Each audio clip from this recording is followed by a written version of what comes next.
Au nom du Père et du Fils et du Saint-Esprit. Amen. La paix de Jésus soit dans votre maison, sa paix et sa joie. Nous poursuivons la lecture d'hier, avec cette fois, c'est donc cette deuxième partie sur la naissance de nouveau, nouvelle naissance, au chapitre 3 de Saint Jean, versets 7 à 15. Que ta parole, ô Jésus, rentre dans mon esprit, que ma bouche proclame ta parole et que mon cœur l'accueille. Amen. Ne t'étonne pas si je te dis que vous devez naître d'en haut. Le vent souffle où il veut et tu entends sa voix, mais tu ne sais pas d'où il vient, ni où il va. C'est la même chose pour celui qui est né de l'esprit. Je fais une pause pour dire que ça, on l'a déjà lu hier. Et il est important de se le rappeler, que pour cette nouvelle naissance, le vent souffle où il veut et tu entends sa voix, mais tu ne sais pas d'où il vient ni où il va. C'est la même chose pour celui qui est né de l'esprit. Accueil de l'esprit la fameuse brise légère dont parle l'Ancien Testament. Je crois que c'est Élie qui parle de cette brise légère. Nicodème lui dit, donc on continue, au verset 9, Nicodème lui dit « Comment cela est-il possible ?» Jésus répliqua « Tu es maître en Israël et tu ne sais pas cela. » En vérité, je te le dis.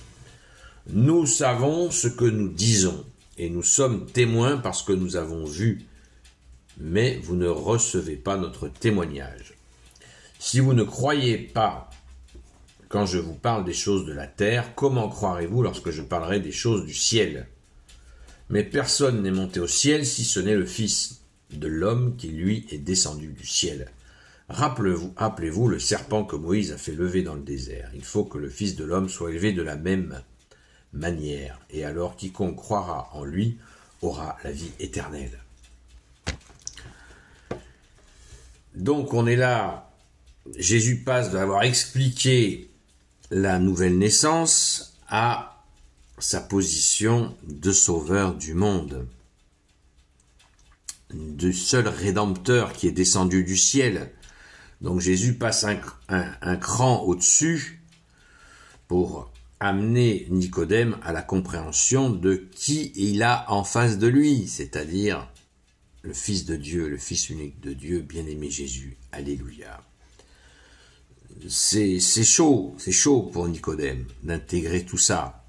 Mais Jésus lui donne la nourriture qu'il est venu chercher. On se le rappelle, Nicodème est venu et fait partie donc du Sanhédrin, du Haut Conseil juif de l'époque. Et il est venu de nuit en cachette pour aller poser des questions à Jésus. Donc Jésus l'accueille. Il en a pour son argent, Nicodème, comme on dit. Il a pris cher. Parce que là, Jésus lui donne même le déroulé en lui faisant référence à un épisode des serpents du désert. Ça, c'est à l'époque de Moïse, quand les Hébreux étaient dans le désert, qui les a ramenés de l'Égypte. Donc, ils ont marché dans le désert pour rejoindre Israël, la terre promise. Et donc, qu'est-ce qui s'est passé? Eh bien, les Hébreux râlaient régulièrement, ils n'étaient pas contents de leurs conditions de vie dans le désert, qui n'étaient pas extraordinaires.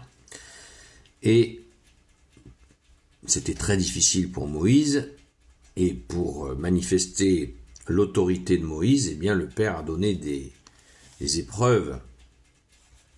Des épreuves où, à un moment donné, des serpents noirs ont surgi.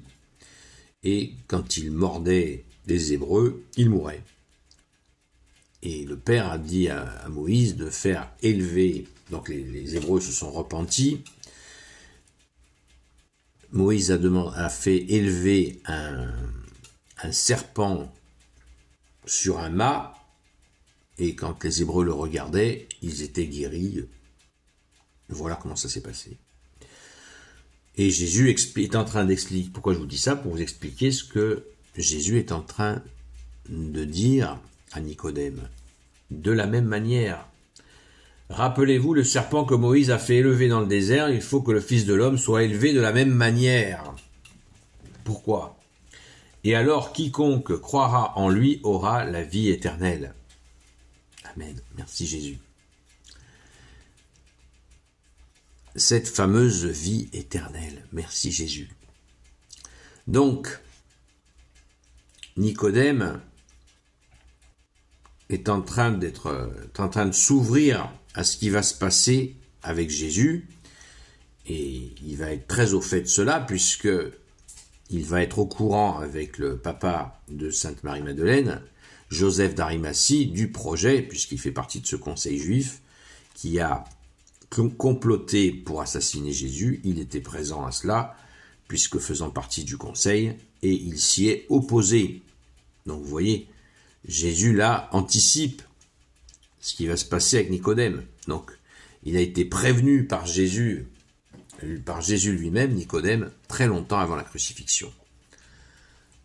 Donc c'est un moment extraordinaire pour Nicodème, puisqu'il aura eu ce face-à-face avec Jésus bien avant tout le monde, et notamment tout en faisant partie donc de cette autorité juive de l'époque. Donc, rendons grâce encore et encore, merci Jésus de nous avoir amené le salut. Cette joie d'être sauvés, garde-nous là Jésus s'il te plaît. Nous sommes vraiment,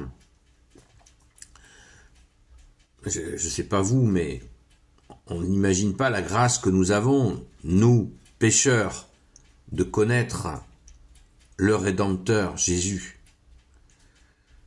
Pour qu'un homme religieux de l'époque, comme Nicodème, court en pleine nuit en cachette pour aller chercher l'information, alors que nous n'avons absolument pas ni à nous cacher, ni à quoi que ce soit pour recevoir notre roi Jésus.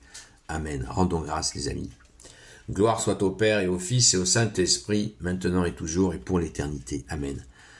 Ô Jésus, toi qui peux tout et qui portes tout, toi le Sauveur, toi l'Emmanuel, je te confie toutes celles et ceux qui regarderont cette vidéo, ainsi que leurs proches, selon ta seule volonté, ô Jésus. Sainte Marie, Reine des cieux, toi l'Immaculée Conception, toi qui écrases le serpent, toi qui es la lune sous tes pas, toi notre Mère, Notre-Dame, Saint Joseph, toi le juste et le saint, toi le sage, toi la terreur des démons, toi le saint gardien de la Sainte Église catholique apostolique, Sainte Marie-Madeleine, notre chère sainte patronne, et vous, tous les saints et saintes amis de Jésus, Saint Michel Archange, Saint Gabriel Archange, Saint Raphaël Archange, et vous, tous les anges qui te servent Jésus, ô Jésus, je vous confie toutes celles et ceux qui regarderont cette vidéo, ainsi que leurs proches, selon ta volonté, ô Jésus.